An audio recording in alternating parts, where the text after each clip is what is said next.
ಓಂ ಗುರುಭ್ಯೋ ನಮಃ. ಈ ಒಂದು ಶುಭವಾದ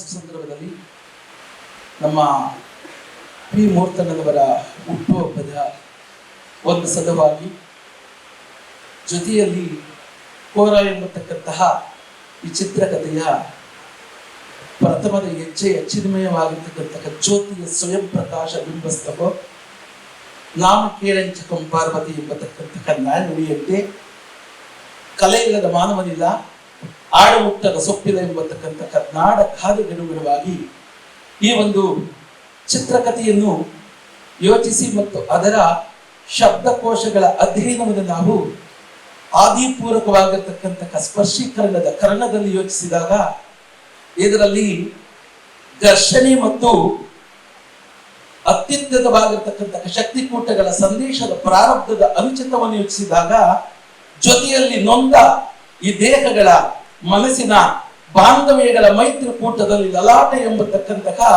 ಭಾವ ಮತ್ತು ಭಕ್ತಿಗಳ ಸಂದೇಶಗಳನ್ನ ಅರಿತವರಾಗಿ ಹೋರಾಟದ ಒಂದು ತುಂದಿಲದಲ್ಲಿ ನಾವು ಹೋಗುವಾಗ ಡಾಕ್ಟರ್ BR ಅಂಬೇಡ್ಕರ್ ಅವರು ಕೊಟ್ಟಿರ್ತಕ್ಕಂತಹ ಮಾನವನಾಗಿ ಬದುಕುವಂತಹ ನಿರ್ದೇಶನಗಳನ್ನು ನಾವೆಲ್ಲರೂ ಕೂಡ ಯೋಚಿಸಿರ್ತಕ್ಕಂತಹ ಸುಸಂದರ್ಭವನ್ನು ನಿಲ್ಲಿಸಿದಾಗ ಈ ಹಾಡಿನಲ್ಲಿ ಅಂಥದೇ ಆದಂತಹ ಒಂದು ಅಪರೂಪದ ಒಂದು ಶಕ್ತಿಗಳ ಪ್ರಾರಬ್ಧದ ತುಣುಕುಗಳು ಕಂಡು ಬರುತ್ತೆ.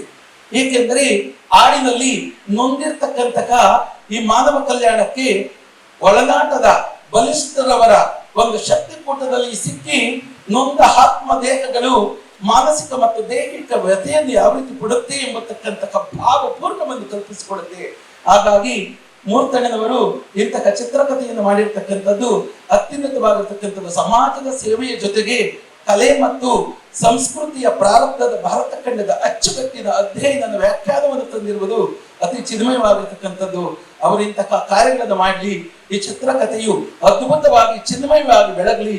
ಅವರ ಹುಟ್ಟುಹಬ್ಬವು ಇವತ್ತಿನ ದಿವಸದಲ್ಲಿ ಮುಂದೆ ಕೊಡುತ್ತಿರ್ತಕ್ಕಂತಹ ತಾತ ಮಾತೆಯವರು, ಹಿರಿಯರು, ಕಲಾವಿದರು ಎಲ್ಲ ಕಣ್ಮಣಿಗಳಲ್ಲಿ ಕಣ್ತುಂಬಿ ಬೆಳಗಲಿ ಅಂತ ಹಾರೈಸುತ್ತಾ ಅವರಿಗೆ ಭಗವಂತ ಆಯುಷ್, ಆರೋಗ್ಯ, ಕೀರ್ತಿ, ಸಮೃದ್ಧಿ, ಇಷ್ಟಾರ್ಥಗಳೆಲ್ಲ ಕೊಟ್ಟು ಕಾಪಾಡಲಿ ಅಂತ ನಾನು ಭಗವಂತನಲ್ಲಿ ಪಂಚಭೂತಗಳಲ್ಲಿ ಹಾರೈಸ್ತಾ ಇದ್ದೀನಿ. ಜೈ ಹಿಂದ್, ಜೈ ಕರ್ನಾಟಕ. ಧನ್ಯವಾದಗಳು.